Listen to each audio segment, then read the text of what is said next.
안녕하십니까? 우리 텍스넷 회원님들, 우리 조세통남사에서 동영상 강의를 듣는 분들 대단히 반갑습니다.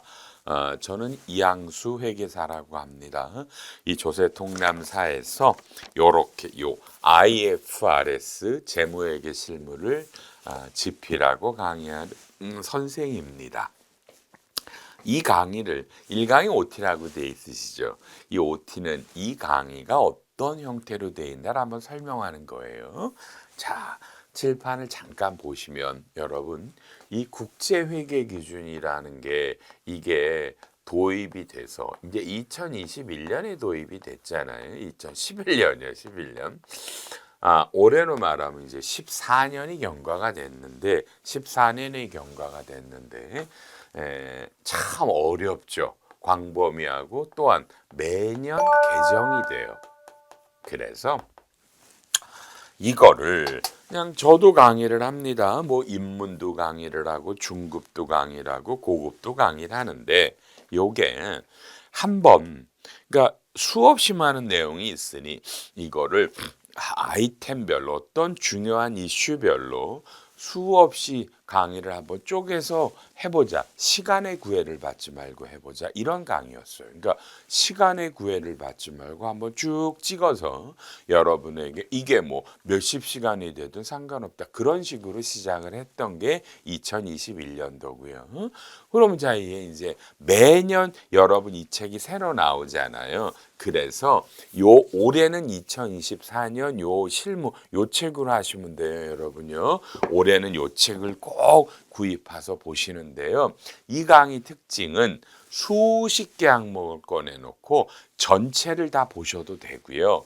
또 원하시면 그냥 나는 요것만 이연법인세만 볼래요. 요렇게 하셔도 된단 말이에요. 요렇게 하셔도.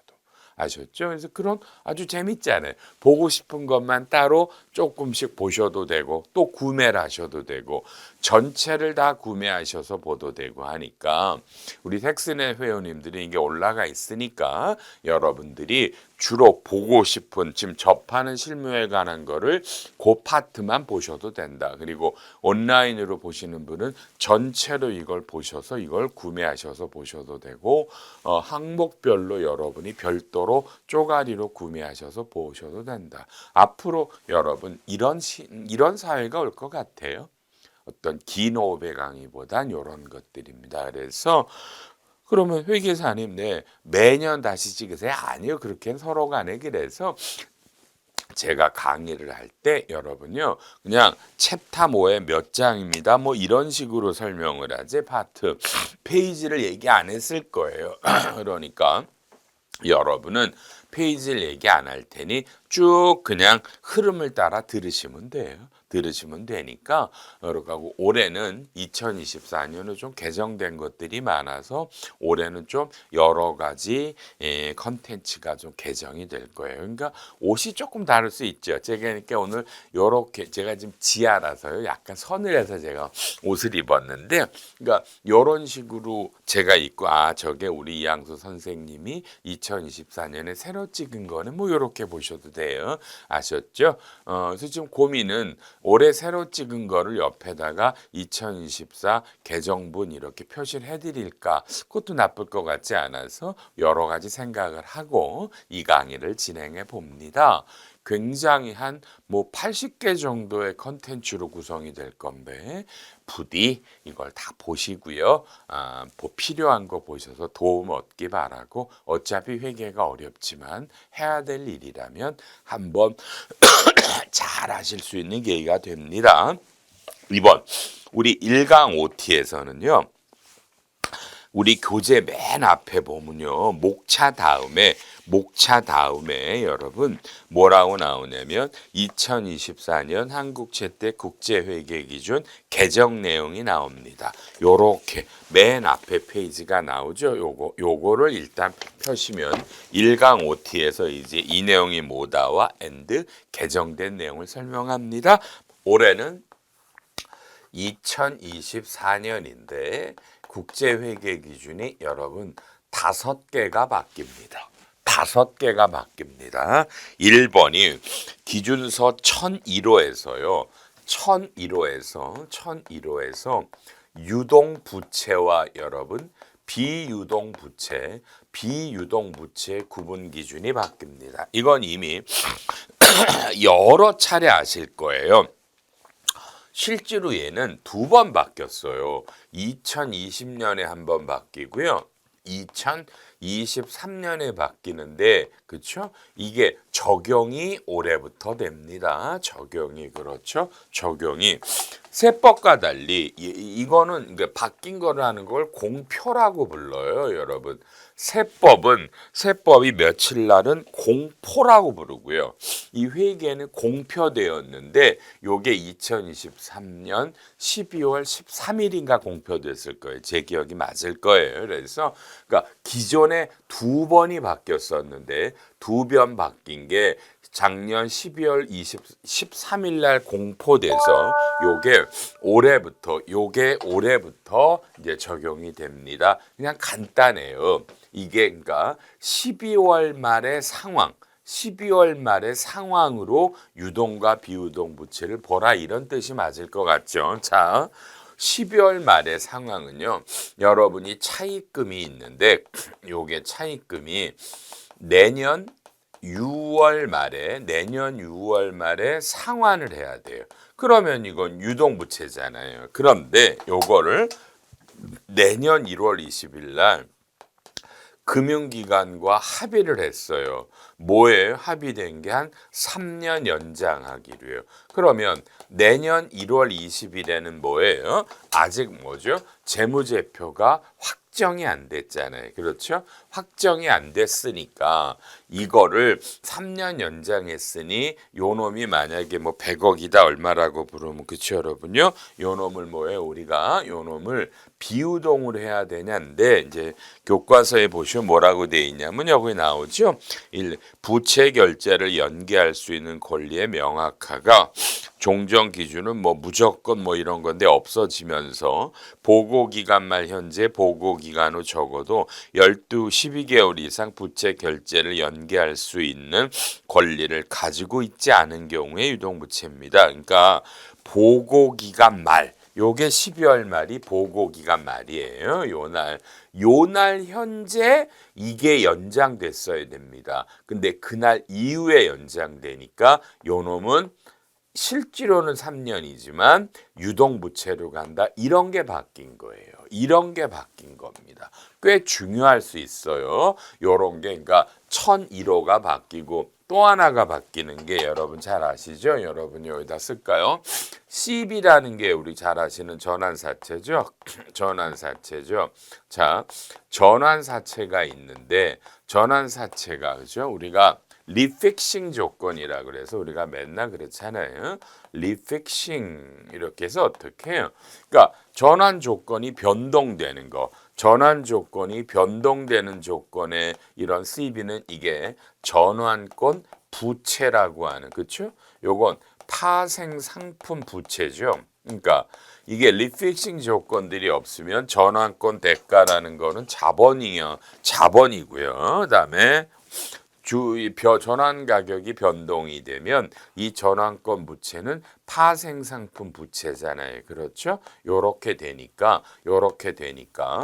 자, 문제는 이게 이제 올해 발행을 했어요. 2024년에 만기는 3년 안에 전환할 수 있다. 그럼 이것들이 다 비유동인데 올해부터는 발행에도 요 전환권 부채가 파생 부채로 잡히면 전부 다 유동 부채로 간다. 이건 굉장히 중요한 게 바뀌었고요. 소구법이니까 2023년에 발행돼서 전환사채와 전환권 부채를 비유동 부채로 놓으신 분들도 올해부터는요. 이게 반드시 다시 유동 부채로 가니까 전년도 2023년 재무제표도 소급해서 재작성하셔야 됩니다. 요런 게 1001호가 나온 겁니다. 되셨죠? 넘버 2. 두 번째도요. 또 1001호예요. 요게 하나가 바뀌었고요. 1001호에서 두 번째는요. 그죠? 그 다음 페이지에 보시면 이제 나오네요. 가상자산 관련하는 공시 내용을 신설하고 가상자산 회계 처리 감독 지침 신설과 주석 공시입니다. 우리 비트코인 같은 게 가상자산이죠. 근데 이게 지금 이제 제도권에서 인정하는 분위기잖아요. 미국이 ETF에 편입을 해줬기 때문에. 그래서 가상자산을 일단 1001호에서 주석으로 공시하라라는 게 들어왔습니다. 여러분 이건 실제로 원문 IFR에서는 없고요. 한국에서만 한자를 붙여서 한국에서만 공시하는 게 우리나라에만 들어왔습니다. 그리고요. 우리나라의 가장 위에 있는 금융위원회 그 밑에 금융감독원, 그다음에 한국회계기준원이 요 3자가 공동으로 가상자산의 회계 처리 지침을 만들었어요. 잘 아시지만 이 금융위원회는 우리 재관에 해당하기 때문에 이 민간이 만드는 회계에 개입을 하시면 안 되는데 몇 개 정도의 지침을 만들죠. 이번에 어쨌든 3자가 공동으로 가상자산 회계 처리 지침과 이걸 주석으로 작성하는 실무 요것도 하나 편했습니다. 교재에 들어가 있습니다. 해당되시는 분들만 해당되는 분들만 가상자산을 취득하고 운영하는 거래소 이런 분들에 대한 예의가 되겠습니다. 그 다음에 세 번째 개정되는 건요. 여러분요. 세 번째 개정되는 건 1007호인데요. 현금 물음표거든요. 현금 물음표인데 별거 없어요. 공급자 금융 약정에 대한 거를 공급자 금융 약정 요거를 현금 물음표를 만들 때 구분해 달라. 또 주석으로 띄워달라는 겁니다. 공급자 금융 약정이 여러분도 너무 잘 아시는 뱅커스 유산스 뭐 이런 것들이에요. 뱅커스 유산스. 들어보셨죠? 뭐 기업 구매 자금 대출 그런 거를 이게 현금 물음표에서 구분을 할 때 조금 별도로 현금 물음표에 별도로 표시해 달라. 이런 뱅커스 유산스들이 얼마가 늘고 줄었다를 하고요. 그렇죠? 이것도 1107호는 금융상품이죠. 금융상품에서 1107호에 주석으로 기재해 주세요라고 바뀐 겁니다. 의미가 없고요. 그 다음에 네 번째가 1012호 법인세입니다. 1012호 법인세. 와 이게 필라2가 나왔어요. 우리가 필라1과 2가 있는데 이게 뭐냐면 OECD 국가와 OECD와 G20이라는 나라들이 있습니다. 이런 나라들이 주도적으로 모여서 지금 검토하는 게 필라1과 필라2인데 여러분 필라1은 디지털세입니다. 디지털세입니다. 그러니까 구글이라는 회사가 자기네 프로그램을 이용해서 전 세계에서 돈을 벌죠. 그런데 우리나라에 고정된 사업장이 없다고 구글이 우리나라에서 세금을 안 내죠. 이게 이용하는 국가에서 과세하자라는 게 디지털세니까 이거는 지금 여러분 아시겠지만 당연히 누구죠? 미국이 아주 결사반대하고 있죠. 미국이 결사반대를 해서 여러분 요놈은 아직은 과세가 안 됐고요. 이번에 여러분 필라2가 통과됐는데 이게 우리나라 말로는 글로벌 최저한세예요. 글로벌 최저한세. 자, 보세요. 한국에 A라는 법인이 있는데 여기가 아이슬란드라는 나라의 현지 법인을 만들었어요. 현지 법인을 출자를 했어. 100%. 우리로 말하면 연결재무제표를 만들겠는데 여기는 법인세가 여러분 8%예요. 굉장히 저율의 과세가 돼요. 그러면 누구라도 이렇게 전 세계에서 세금이 낮으면 이 나라로 투자가 몰리죠. 여기서 세금이 적으니까. 그래서 이런 데 많은 데가 나간다. 그래서 이번에 전 세계가 합의해서 이게 지금 137개국이 합의한 거예요. 요게 합의를 해서 어떻게 했냐면 자, 최소한 15%를 내야 돼. 이게 글로벌 최저한세예요. 15%를 내야 된다. 그러면 이 나라에서 8%만 내면 여기에 출자 모법인이 있는 한국에서 나머지 7%를 내라라는 게 필라투구 이걸 글로벌 최저한세인데 이게 우리나라에는요 여러분 국제조세 조정에 관한 법 국조법에 들어와서 올해부터 시행됩니다.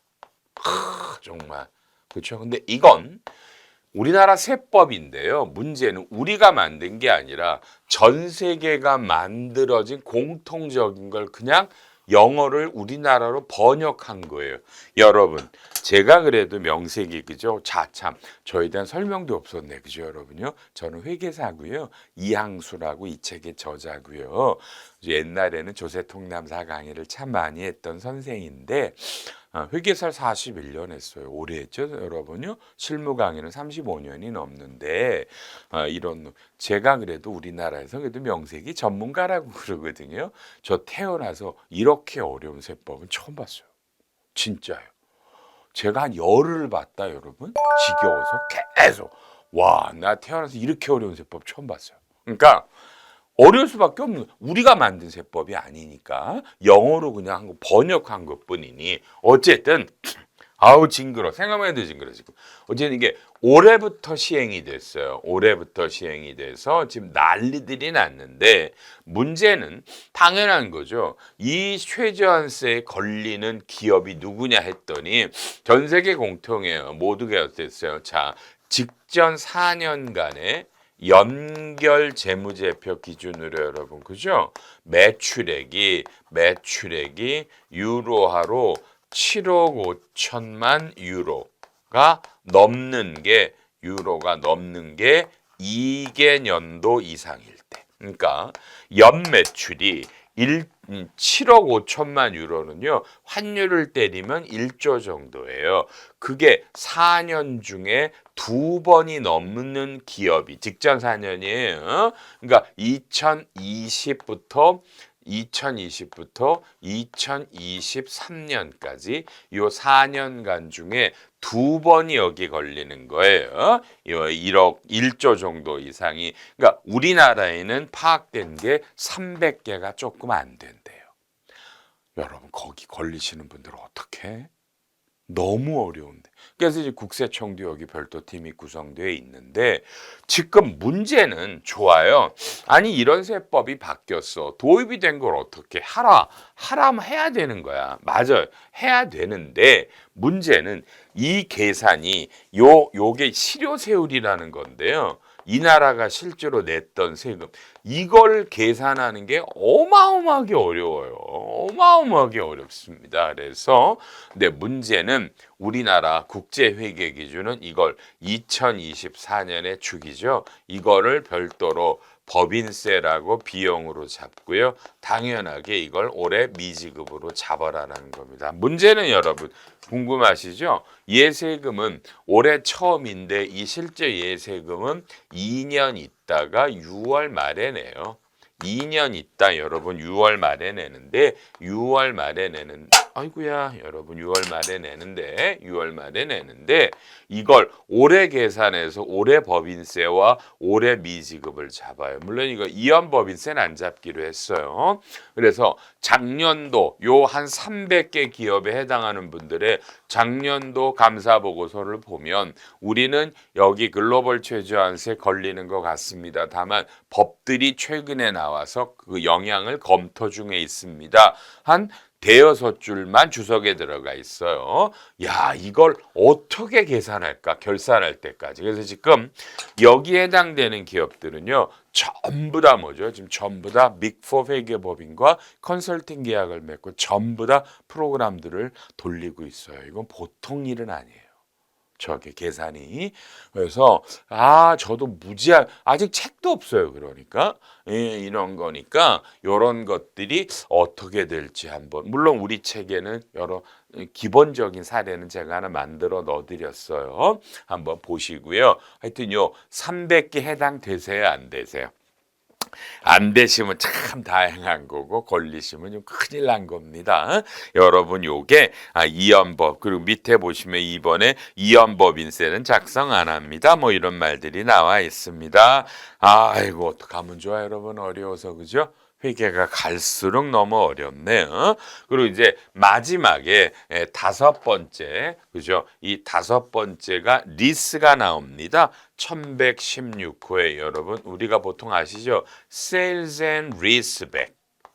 그러니까 판매후 리스가 여기서 이게 일정 금액을 수익자금하는 거 개념 아실 텐데요. 이게 뭐냐면 이게 세일즈 리스백인데 변동 리스료가 있다. 변동 이 리스료 중에 뭐 매출 등에 따라 리스료들이 변동되는 리스료가 있을 때 회계 처리가 바뀌는데 이야 교과서를 한번 보세요. 뭐라고 돼 있어 오른쪽에 리스 지급액에 변동 리스료, 매출액이나 자산 사용량에 따라 달라지는 지급액이 포함되어 있는 경우 세일즈, 판매자는 어떠한 차손익 금액도 인식하지 않은 방법으로 리스료나 수정 리스료를 산정합니다. 매출액에 따라 뭐가 변동이 되면 이거를 처음에 팔았을 때 차손익을 잡지 말고요. 그렇게 그냥 리스료를 건드려서 차손익이 아니라 리스료에 반영이 되고 왜냐면 이거잖아요. 여기다가 뭘 팔아서 매매 이익이 생기고 여기서 리스료를 해서 리스료를 주는데 이거를 인식하지 말고 이거를 조정해서 갈아라. 그러니까 굉장히 어렵겠죠, 이게. 그래서 거기 접근 방법에도 보면 개시일에 추정한 예상 리스료로 또는 리스 기간에 걸쳐 동일한 리스료로 여러분 이것도 그냥 지금 회계기준원 쪽에 내놓은 하나의 방침이에요. 여러분 이렇게 어렵죠? 국제회계기준에 답이 없어요. 어떻게 하라는 말이 없잖아요. 우리더러 알아서 하래요. 그러니까 다만 세일즈 앤 리스백 거래가 있으신 분들 그리고 그냥 리스료가 정액이면 괜찮은데 저쪽에서 그죠? 우리는 뭘 팔아서 일정 금액을 처분 손익을 띄우고 들어가는데 내가 리스 계약이 변동이 된다. 그러면 변동 리스료다. 그러면 처분 손익을 못 잡고 요 리스료를 조정해서 리스료 계약서에 있잖아. 조정해서 처분 손익이 리스료 비용과 네팅되게 하라는 방법이거든요. 이런 걸 여러분들이 어쨌든 만들어 내셔야 된대요. 국제회계 기준엔 여러분이 이런 방법을 결정하라고 돼 있고 어떤 방법을 하라가 없어요. 여러분 국제회계 기준 하겠어요? 그죠 여러분 이렇게 어려워서 자 이렇게 올해는 이렇게 5개의 국제회계 기준이 바뀝니다. 지금 이 시간은 이 과정이 뭐냐 국제회계 기준에 대한 훌로 모든 걸 아주 항목별로 디테일하게 설명하는 강의였다 소개했고 교재가 뭐였고 매년 교재가 새로 나오니까 연도마다 이렇게 새로운 교재를 설명하고 또 매번 이 OT 시간에 개정된 내용을 잡아드리고요. 뒤에 내용에 보면 제가 페이지를 일부러 왜냐하면 똑같은 내용을 매년 찍을 필요는 없거든요. 다 바뀌는 게 아니잖아. 그렇죠? 그래서 제가 올해도 한 10대 개 정도는 바꿔요. 제가 그래서 표시를 해드릴게요. 요거는 2024년에 개정된 내용이다라고요. 여러분 부디 이걸 텍스넷 회원님들이 보시면 저도 텍스넷을 매일 보고 자료를 팔로우 하지만 보실 때 이런 조그만 강의가 여러분의 회계학에 좀 도움이 됐으면 하는 마음이고요. 그렇죠? 이걸 온라인으로 보시는 분은 전체로 보시면 이건 정말 완벽한 국제회계 기준 강의예요. 대한민국에 이 정도로 긴 호흡의 IFRS 강의는 없습니다. 이것도 도움 되셨으면 좋겠고요. 여러분들에게 이해하셨죠? 그죠? 제가 매년 이렇게 또 계속 하다 보면 뭐 계속 바뀌고 다 바뀌겠네요. 올해는 한 10대 개 정도를 이쁘게 바꿔놓겠습니다. 여러분 도움 되시길 바라고 언제든지 저한테 뭐 필요한 거 있으면 연락하셔도 됩니다. 앞으로 긴 강의를 여러분과 함께할 이항수 회계사였습니다. OT인데 OT 치곤 중요했네요. 1강이었습니다. OT 마감합니다. 여러분 2강에서 또는 여러분이 필요한 챕터에서 뵙겠습니다. 감사합니다.